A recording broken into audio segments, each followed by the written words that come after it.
Thanks. Society కోసం బ్రతకట్లే, సొసైటీతో బ్రతుకుతున్నా, సొసైటీలో బ్రతుకుతున్నా. అంటే ఇప్పుడు మనం పుట్టిన తర్వాత కొంత పేరెంట్స్ నుంచి, కొంత టీచర్స్ నుంచి నేర్చుకుంటాం. కానీ ఎక్కువ శాతం సొసైటీయే నేర్పిస్తారు తెలుసా. ఫర్ సపోజ్ ఇప్పుడు నువ్వు స్నానం ఎక్కడ చేస్తావు? వాష్రూమ్కి చేస్తావు కదా. అలా కాకుండా అన్నీ తీసుకొని రోడ్డు మీద చేయొచ్చుగా. సొసైటీతో నీకు సంబంధం లేదుగా.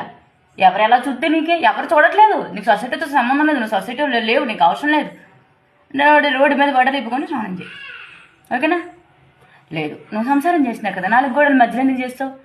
ఇప్పుడు రోడ్డు మీదకి వచ్చేసి పంది బరులు బరులు అర్థమవుతుందా? రోడ్డు మీద అందరు చూస్తుండగా నీకు సొసైటీతో సంబంధం లేదు, సొసైటీ కోసం నువ్వు బ్రతకట్లా, నీ గురించి నువ్వు బ్రతుకుతున్నావు, నీ హ్యాపీనెస్, నీ సాటిస్ఫాక్షన్ చూసుకోబ్బా. సొసైటీతో నీకేంటి?